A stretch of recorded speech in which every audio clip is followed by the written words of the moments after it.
Well, good afternoon, and welcome to our live streamed tour of the universe from the California Academy of Sciences. My name is Ryan White, the Senior Director of Morrison Planetarium and Science Visualization at the Academy, and I'll be your host for today's tour. This is an opportunity for us to use the amazing OpenSpace software, which you're looking at right now, to simulate a voyage from low Earth orbit, which is what we're looking at right now here at the International Space Station.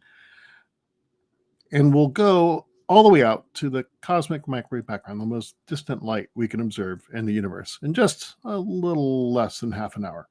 So we like to start the tour here at the International Space Station, or ISS, because it's kind of human scaled.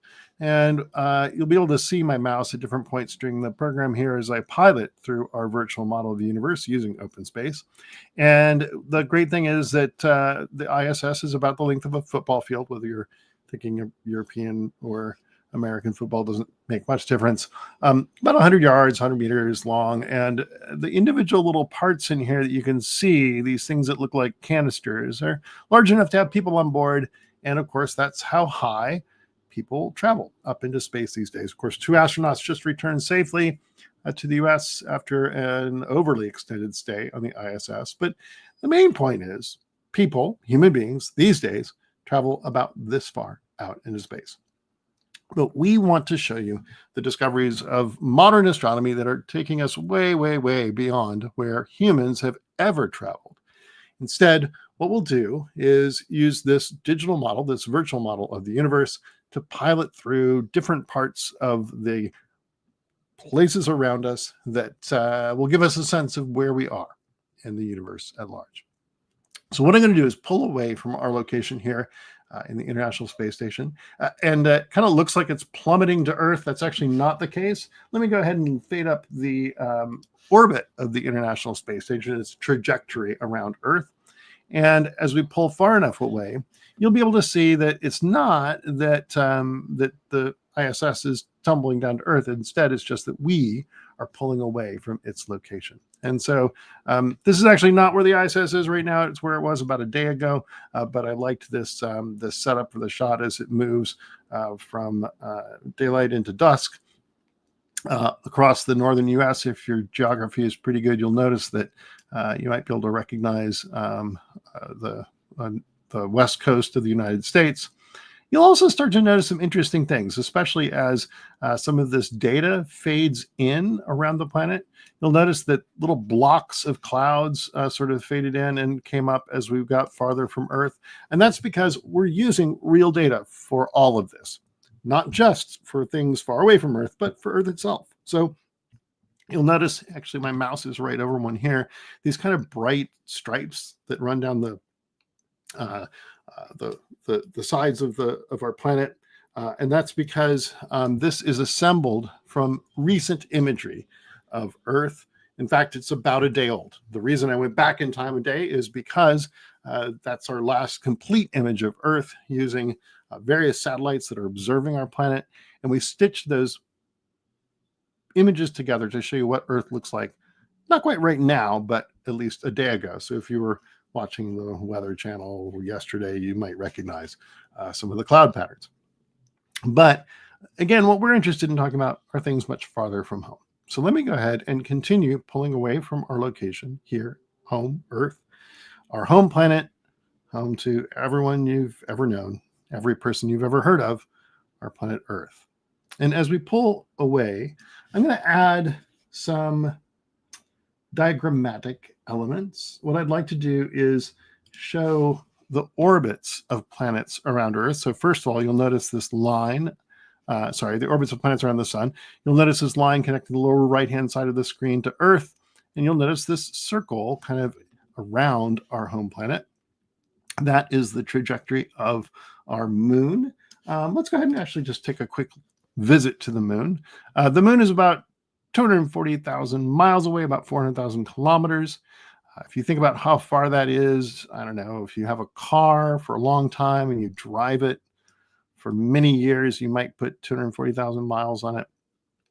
But that distance is the farthest that any humans have traveled out into space. I mentioned that the farthest people travel now is out to low Earth orbit. But the US and China have plans to return to the moon, or at least to go to the moon. Americans would be returning, Chinese would be arriving for the first time with humans. But for now, the last time anyone had visited our own natural satellite, the moon, was back in the late 70s, early 70s. Late 60s and early 70s is when the Apollo missions took people to the moon.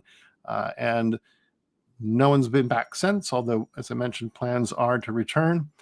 That's the farthest any humans have ever traveled from Earth, about 240,000 miles, about 400,000 kilometers from home. And so as we look at that sort of the radius of that circle, of that orbit of the moon around Earth, you're seeing a radius of about 400,000 kilometers. And that's a big enough number, but we're going to be talking about much bigger numbers. So we're just going to introduce another kind of measuring stick here, and that is light travel time. So light travels at 300,000 kilometers per second, about 186,000 miles per second. And that means that it traverses this distance from Earth to the moon in about a second and a half. Now, those astronauts that I mentioned earlier took a little over 3 days to travel from that distance, but light traverses that distance in about a second and a half. That's pretty quick. So we can talk about a distance of a light second. And that's not a measurement of time, it's a measurement of distance, because the distance light travels in 1 second. Similarly, we can talk about light minutes, light hours, light days, and light years. And light years might be the most familiar term, but as we begin to see the orbits of our other planets in the solar system, you can now see our inner planets, Mercury, Venus, Earth, and Mars. The orbit of the moon around Earth is so small it's less than a pixel on our screen. We're looking at the inner solar system, and this is measured basically less than a light hour in diameter, much less than a light hour in diameter, actually. So the distance from Earth to the sun is about 8.5 light minutes. So it takes light about 8.5 minutes to travel from Earth to the sun, or vice versa. And you can compare that to that second and a half to the moon. So if you think of a second and a half, that's maybe a pause in conversation. Whereas 8.5 minutes, I ate my lunch pretty quickly today. It might have been a little more than 8.5 minutes, but it's about how long it would take to really kind of wolf down a lunch if you're in a big hurry. So these are very familiar timescales, because then if we talk about the distance across our solar system, we can look at the planets, the other orbits of the orbit of our other planets. And so the outer planets, Jupiter, Saturn, Uranus, and Neptune, are much farther out from the sun, very different worlds. I'm not going to talk so much about planets today, so I'm just going to talk about the solar system kind of as the system of planets and other stuff in orbit around the sun. But if you want to talk about light travel time, the distance from one side of our solar system to the other, sort of from one side of Neptune's orbit to the other, is about 8 light hours. So that's another kind of familiar period of time. 8 hours is a good night's sleep. So that's how long it takes light to travel across our solar system. So if you can imagine light from one side of Neptune's orbit leaving as you go to bed, and as you wake up, you can imagine arriving at the other side of the solar system. So those are pretty reasonable scales. But let me kind of bring things around, because those are kind of characteristic of interplanetary scales, the distances between planets. But stars, it turns out, are much, much, much farther away. So I'm trying to turn things around so that we can look toward the nearest star to our own sun. So the sun, of course, is the star nearest Earth, but the star nearest the sun is Alpha Centauri. And I went to completely the wrong part of the sky to check it out. At any rate, Alpha Centauri is about 4 light years away. So I'm finally getting over here. And it's this star here in the kind of middle of the screen now. So if you want to think about interstellar distances as compared to interplanetary distances, it's a difference between a good night's sleep across the solar system and a high school or college education if you think of 4 years to travel to the nearest star. So instead of imagining going to bed one night and waking up the next morning, imagine starting your freshman year of high school and then graduating and starting your freshman year of college. That's the kind of time frame we're talking about to get from one star to the next. Very different experience. Still a human experience, but a very different period of time. Well, we know, and although I said I'm not going to talk about planets so much, I will mention that we have, of course, explored our solar system. So let me go ahead and put up the trajectories of some of the spacecraft that we've sent out into the universe around us. I displayed the Voyagers 1 and 2, Pioneers 10 and 11, and New Horizons spacecraft, the 5 fastest spacecraft we have sent out into space. These are all traveling fast enough to escape the sun's gravity. So we'd say they are traveling at escape velocity. Eventually, they will make their way to the stars. But I want you to look. So New Horizons is this one, the shortest of the trails. And it was launched in the early 2000s. Let's ignore that one for the moment, because the Pioneer 10 and 11 Voyagers, sorry, that was 11, Voyagers 1 and 2 piled up on top of each other.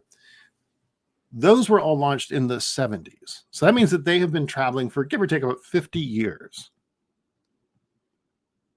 So you can see how far they've traveled in 50 years. They've traveled about the same distance, because we know that Neptune's, the distance across Neptune's orbit is 8 light hours. No, these have traveled maybe about the distance light travels in a day, the most distance of these objects.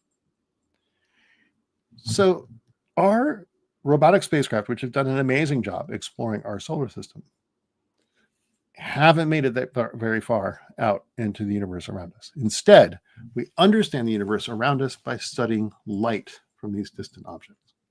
And so basically, everything that we're going to talk about for the rest of the program is something we've learned by studying light from these distant objects, whether they're stars or eventually we'll talk about galaxies and other objects in the universe. So we're going to brighten the sun and make it the same brightness as some of the familiar constellations in our sky. If you happen to recognize Orion here, emerging from the top, the 3 stars in Orion's belt, 4 stars in a rectangle around it. You can also see the Hyades, this little V-shaped cluster of stars, and the Pleiades, this clump of stars that's kind of moving to the lower right. I'll try to point those out later as we travel farther from home. And what I'd like to do now, though, is just keep pulling away. And now the constellations will just barely begin to shift. First of all, you'll notice that the star Aldebaran, which is a bright star that's not actually part of the Hyades. It's part of that V shape that forms the head of Taurus the Bull, but it's actually a little bit closer than the cluster of stars that forms the Hyades. All of these stars begin to shift. We've now traveled the same distance light would travel in several years, in just the few seconds I've been talking. And we're beginning to see the differences in stellar distances, because these stars, although they all kind of look like they're flat connect the dots pattern in our sky, are in fact situated in 3 dimensions. And we can see that in interstellar space, we're surrounded by this scattering of stars. One of the things I just want to mention quickly is that we know that many of these stars, in fact, most of these stars, if not all of these stars, have planets in orbit around them. We know this by, again, studying the light from distant stars. There are a couple ways we can do this. We can look for changes in the brightness of a star as a planet passes between us and the star. We can look for changes in the spectrum of the star, the sort of the color fingerprint of a star as a planet tugs on it. And those different techniques have revealed the locations of literally thousands of planets in orbit around other stars. So if we could put a circle around each of those stars, so this isn't each planet, but each star that has at least one planet in orbit around it. Some of the stars have many planets in orbit around them. Then we would see this collection of objects relatively close to home that all have planets in orbit around them. All of these stars have planets in orbit around them. The circles just kind of indicate where those stars are. The circles decrease in size with the distance of the star. So you can see on the lower right, there's a large collection of small circles, which means distant stars with planets in orbit around them. You'll notice that they're all kind of clumped in one part of the sky. That's because the Kepler telescope observed that part of the sky for a period of years and was able to make measurements of, again, thousands of stars with planets in orbit around them. So this is really kind of exciting when we think about it. When we think about, for those of us who grew up watching Star Trek, you can imagine traveling from one star to another, visiting planets and visiting life forms. And if you think about life in the universe, you can really only imagine it with a planet. And so knowing that there are thousands of planets out there is a really exciting discovery, even though, first of all, many of these planetary systems are very, very different from our own solar system. We haven't really found any planets quite like Earth.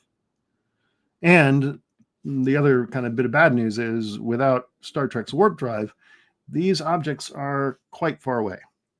So going back to light for a moment, another form of light that we use for communication is radio, or at least historically we have. Now, of course, we have lots of fibers that connect us to watch television and stream Netflix and such. But historically, if you wanted to watch TV, you'd tune into a station that was broadcast over radio waves. We'd drive, still listen to radio perhaps in a car as you're driving to work. Those radio waves are a form of light, and they travel at the speed of light. And some of those radio waves are strong enough to escape Earth's ionosphere. That's sort of a ionized, as the name suggests, part of Earth's atmosphere that can block a lot of radio emission. So if we could imagine how far since the beginning of our sort of technological journey of transmitting these signals out into space, if we could imagine how far those signals had traveled, we could put up a sphere that represents, centered on the Earth, that represents kind of the outer limits of those radio transmissions. Well, the thing is that, like Marconi or whatever in the more than a century ago, those radio signals were not strong enough to escape the ionosphere. So it wasn't until the invention of television, radar, and actually the detonation of nuclear weapons in our atmosphere that we created signals that were strong enough to escape the ionosphere. So this sphere is about 85 light years in radius. So it's about 170 light years across, because the first strong signals emitted by Earth were emitted back in the late 30s, early 40s.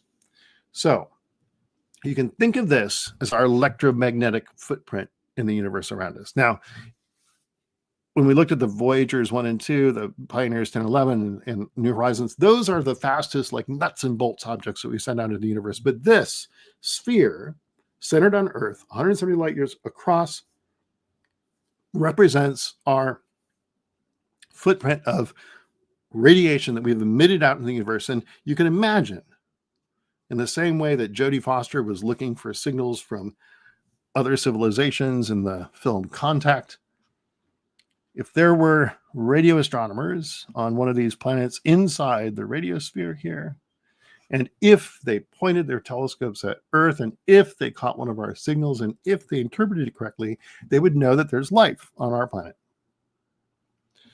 So that's kind of good news. I mean, there are a lot of circles in there. The bad news is that all of these circles with representing stars that have planets in orbit around them, each one of those that lies outside of this, as we nicknamed it, radiosphere, each one of those that lies outside this sphere of electromagnetic influence, even if there were an intelligent Jodie Foster radio astronomer looking back at Earth, she wouldn't be able to detect anything because the light simply hasn't had enough time to reach her telescope. So When we think about life in the universe, when we think about the potential of finding extraterrestrial life, the traditional means that we've used to look for extraterrestrial civilizations have their limits. The good news, and as the Kepler field of view begins to move back into frame in the lower right, the good news is we've found thousands of these planets, and we begin to study the light from these stars and potentially the light from the planets in orbit around them to begin to understand whether any of those planets have life. Perhaps not technological life, but some form of life that can change the atmosphere of a planet, much like life on Earth has changed our atmosphere. So all of these circles simply represent what we know today, the locations of extrasolar planets, planets around other stars that have been mapped by our various missions. We have a lot more exploring to do, and we have to study each of these objects individually to begin to tease apart what we can learn from their light to understand whether life exists somewhere other than on Earth. Well, as we pull far enough away, I'm going to go ahead and get rid of our extrasolar planet locations, and I'm going to keep our radiosphere displayed because we're now going to travel through, and this is an actual map of the 100,000 some odd stars that are closest to Earth. We now know we have a better map that has many more, but for our purposes, this is good enough. And we're going to travel so far that we can begin to see the sort of city of stars in which we live, although the city of stars in our case has hundreds of billions of inhabitants, hundreds of billions of stars inside this gorgeous collection of stars, the Milky Way galaxy. And you can still see our radiosphere. You can also maybe hear my cat in the background. Sorry about that. You can still see the radiosphere, this small collection of points. That's our technological footprint in the universe around us. That's as far as our radio signals have traveled out into the universe, because the Milky Way galaxy is about 100,000 light years across. And if we think about 100,000 years in terms of human history, 100,000 years ago, our species hadn't even left Africa. So now, instead of thinking about a quick pause in conversation, a quick lunch, instead of thinking about a good night's sleep or a high school or college education, or even the technological history of our species as represented by this 170 light year diameter sphere, now we're talking about the history of our species on the planet. And it's only going to get more mind-bending. And that's in terms of light travel time. And again, light, which I don't think I mentioned, is the fastest thing in the universe, traveling at 300,000 kilometers per second, 186,000 miles per second, still takes 100,000 years to go from one side of our galaxy to the other. You can begin to see a few of our satellite galaxies, including the Large Magellanic Cloud, and these other kind of red points that are in the distance represent the locations of individual galaxies. Some of those are as big as the Milky Way, with hundreds of billions of stars. Some of them are even bigger. So every one of those dots represents a collection of stars, just like the collection of stars in which we live. And as we travel farther from home, we can begin to see, and again, this is a real map. We've mapped the locations of these galaxies. There's error bars and such, but we know where these objects are.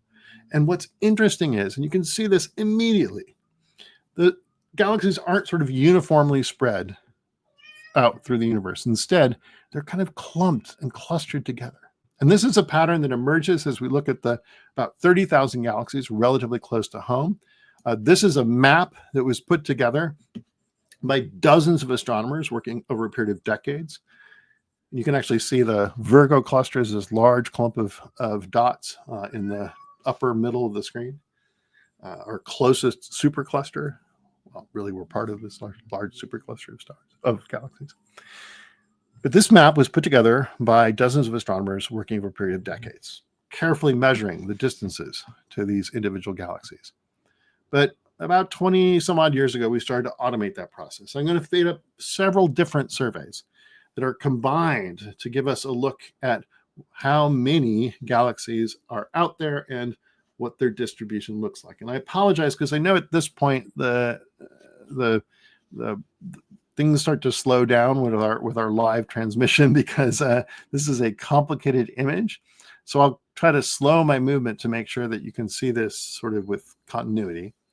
But this map of galaxies is sort of mind-blowing because by automating this process to locate and measure the distances of galaxies, we've mapped hundreds of thousands of galaxies, actually now millions of galaxies. And that map, that three-dimensional map, is continuing to grow day by day as we make more and more measurements to more and more distant objects. The color coding here, by the way, the warm color is a kind of yellowish color, is where the distribution of galaxies is densest. And the cooler color, the bluish aqua color, is where the galaxies are there, but they're sort of less densely clumped.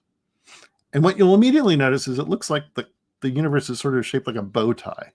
Basically, that there are these regions where there aren't many galaxies, that there are these empty spaces. And that's not because there are no galaxies there. It's because those are parts of the universe that we are still mapping. So what you should pay attention to is the kind of the structures that we see inside the sort of the parts of the bow tie, the wings of the bow tie, because that's where you can see that clumping and clustering of galaxies. You can think of these as sort of like core samples looking out into the universe.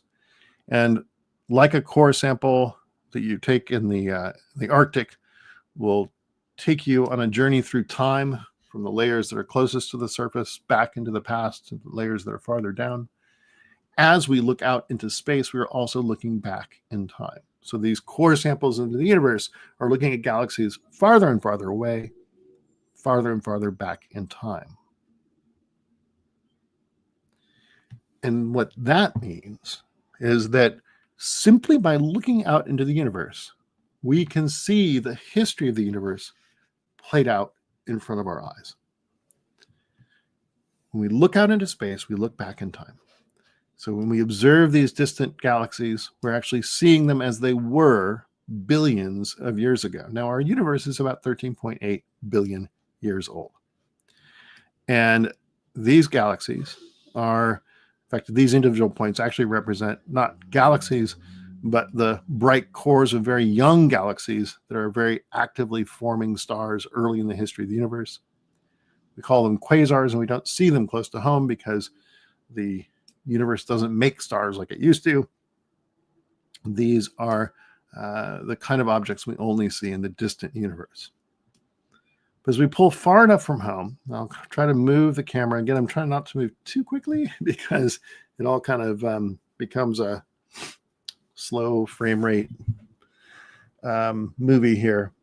But eventually we should be able to see, as we get to a better viewing angle, the backdrop to all of this. And it kind of blends in the way we're showing this with the color of these dots. But let me go ahead and spin these around. I'm going to go ahead and just do it quickly so that you can see this pattern not obscured by these beautiful little circles. And this pattern is that cosmic microwave background that I mentioned at the beginning of the show. You can see it most clearly here in the kind of the top slightly to the right, the bottom slightly to the right, in the space between the knot, around the knot of the bow tie. And this cosmic microwave background is the oldest light we can observe. It dates back to when the universe was only a few 100,000 years old. So the universe is about 13.8 billion years old. This is when the universe was very, very young. It emitted this light, and it's been traveling this whole time waiting to be collected by our instruments. And this picture isn't quite like, say, the picture of the moon or the picture of the Earth that I showed at the beginning of the show. Instead, this is more like a heat map. It's showing the temperature of the early universe. And this bright region, for example, corresponds to a hot part of the early universe. And these dark regions correspond to cool parts of the early universe.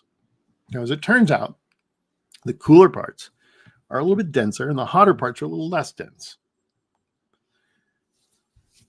And the difference between the coolest part and the hottest part, or the densest part and the least dense part, is only 1 part in 100,000. So this is a tiny fluctuation. We've cranked up the contrast in this image. It's a tiny fluctuation in the distribution of matter in the early universe. And through the action of dark matter that I haven't even mentioned, and time, this tiny variation in temperature and density formed the clusters and superclusters of galaxies we see close to home, and in fact formed stars, planets, and things that are important for life in the universe. So, before I take us home, I want to note one thing. It looks like we are at the center of the universe because we're in the center of this three-dimensional image that I've been showing to you. But that's not the case. As far as we know, there is no center to the universe, and it's not that we are at the center, certainly.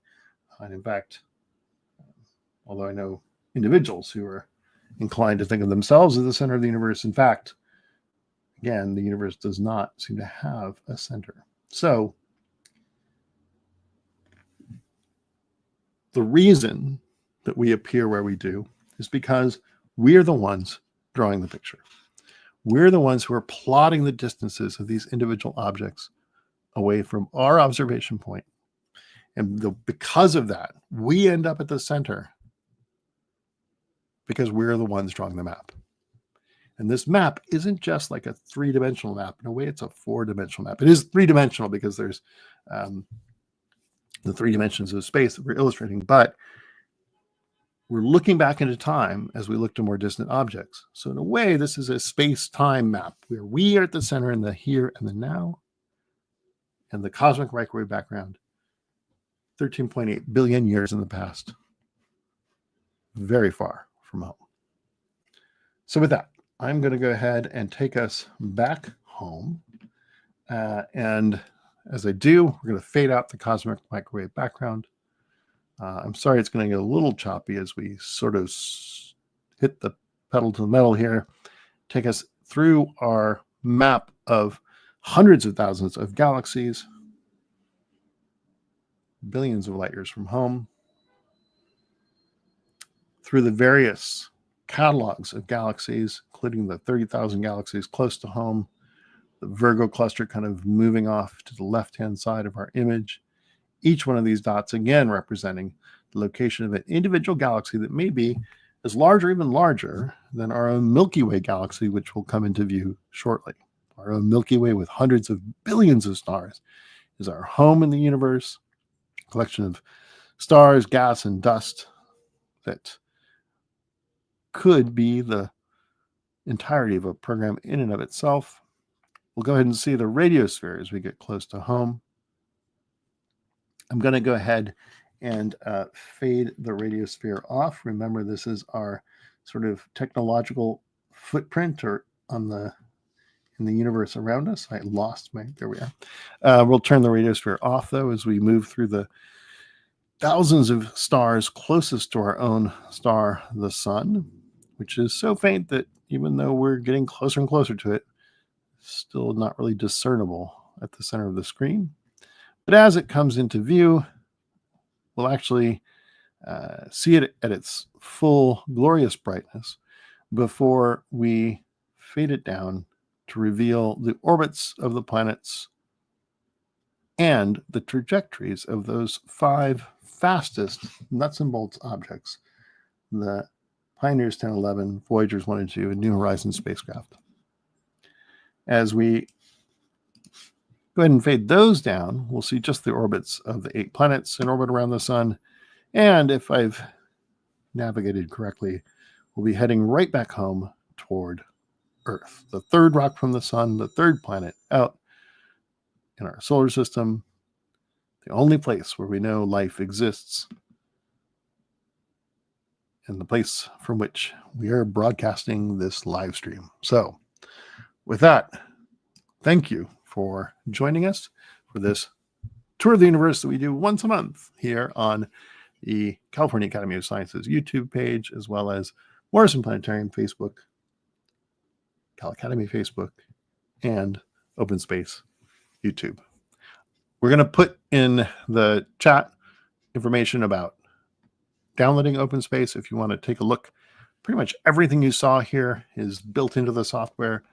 You can download it, and with a computer that has a decent graphics card, replicate this tour of the universe on your own and do even more exploring with this amazing open source software. So thanks again for joining us for our tour of the universe. Hope you have a great afternoon, and we'll see you next month.